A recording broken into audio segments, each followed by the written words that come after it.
Hey, Steve Zelnardo here with Remax Experts, Zelnardo Associates. Just a real quick update on the market. Current inventory, actually we added 10% of inventory since last week. We're at 16,157 units. Same amount of inventory sold, even though last week we reported about 1,300. This is because it was picked up later in the day. So we're at 969 sales in the last week. Terminated 1,100 units, expired 1,148 units. So numbers are very stable from the last week, similar numbers. The only thing, obviously, the increase in inventory, but again, we're going into a spring market. We're in April right now. Obviously, the high times usually April, May, and June kind of tailors off a bit, but we'll see what happens now. We're expecting, I guess, another big dump of inventory coming soon. Talking about some articles, but again, in the market in general, what we're seeing is a lot of bidding wars. We're getting into bidding wars on everything. We have to submit offers ahead of time.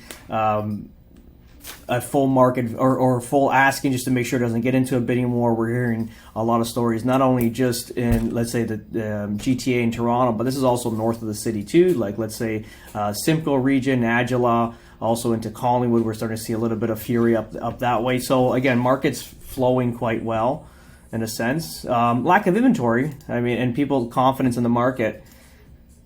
So just talking about some articles now. I'm just reading this morning. There's so much going on right now because what we predicted was rate, like the Fed's meet date regarding the policy changes in the overnight lending rate.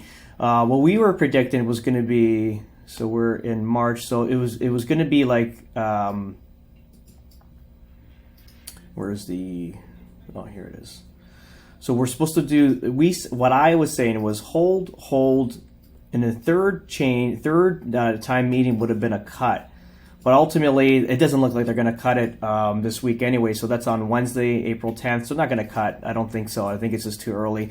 And if we look at inflation numbers, we look at, we're at 2.8%. We lowered by 0.1%. I don't think we're ready to do any rate changes just yet because, to be honest, there's still a pent-up demand on buyers going forward. I'm only talking about the real estate market, and this is obviously, the whole economy of Canada is the real estate. So ultimately, if you do a rate change, it's going to be pandemonium with buying and probably inflation with pricing going up and obviously taking it to another level.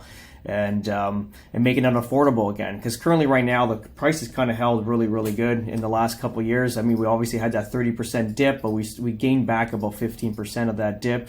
Now there's other risk, and this is another article.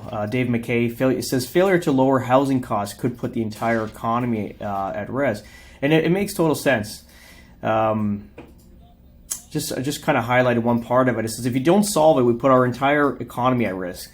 It's that it's too expensive to live here, and we don't attract the talent. We don't retain the next generation. And I'll speak on the next generation. Obviously, you know that we have a real estate office cross-border into Florida. So obviously, a lot of attentions from Canadians that want to make the move. I get literally like 5 to 10 calls a week on Canadians that are well established in Canada that want to move out, and this is obviously they want to move their whole family out. And this is the first time and I've ever heard of like a huge egress out of Canada. I'll give you an example. I was told by another client that was calling in regarding the same situation, wants to relocate to Florida, our neck of the woods, and he was talking about a friend of his that actually moved to Dubai. So it's crazy that you're going to leave Canada, which was obviously one of to me, one of the best countries to live in. It was very peaceful, very, low crime, great opportunity to raise your kids, clearly good opportunity to make money. A lot of, it was a good place to be. And then now to hear someone actually left everything and moved across the world, basically in a desert, to kind of reestablish their life there with their kids, feeling that's a better place for them. It's kind of crazy this is all happening in our timeline. I would never imagine this. And obviously we made a shift too, having both offices on either side of the border, obviously 1 foot in, 1 foot out, and servicing both borders, which is obviously the right financial decision to make, but also for the family. It's a good opportunity for the future, for the children, also for investment sake. This is a much friendlier place to do investing. What else do we got here? This is another article. That's the same article we just read now. And that's pretty much it. The only thing with regarding inflation, even though we're at 2.8%, you got to remember they removed a few items out of this basket. That's energy and food, and that's clearly the whole inflation was where it's currently at right now. If you look at, obviously now we have a carbon tax where I think it was $1.80 a liter, which is insane.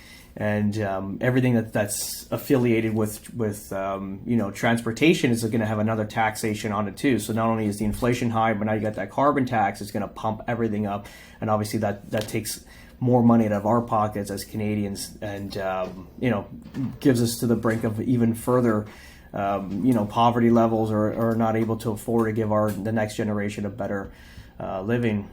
And one more article here, because just want to talk about.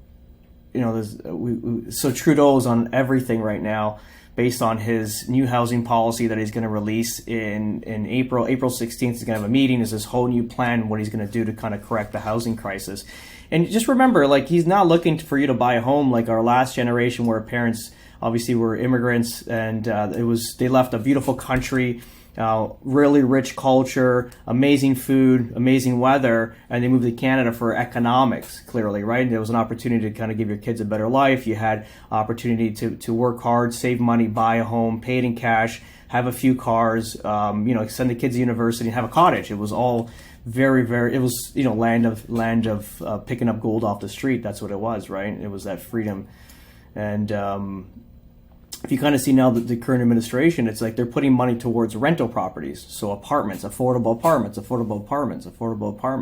Like, I don't want my kid to live in an affordable apartment. It doesn't make sense how hard we work, and what the output what we want is basically to give these kids a better life. So ultimately, these new policies are not based on anything. They're making headlines because it looks like this administration is doing something, but ultimately it's not. It's creating a big Europe in Canada. That's what we are. We're going to be just how Italy was, where it's a renter society. You never own anything. Clearly, they're so happy in Italy. They always celebrating and everything like that. But they don't own anything. It is what it is. They go to work every day. They pay their rent, and they might grab a coffee and a bite to eat in the piazza. But I mean, everyone thinks that's everyday life. It's not. It's a few days a week, if that's similar to how we're doing it down here. It's just there's so many travelers coming in. It looks like people are always out and about, but it's not the case. If you actually see my family members in Italy, they went maybe once a week to do something. The rest was usually at home, similar to how we do it. We cook, we eat, and do everything at home, and then we get prepared to go to work the next day. So, and they don't own anything. So that's clearly what's currently happening in Canada. This basically renters society, which is unfortunate, but it is what it is. That's pretty much it, guys. If you have any questions regarding real estate and looking to buy or sell here in Toronto, give us a call. We'll be happy to help you. Thank you.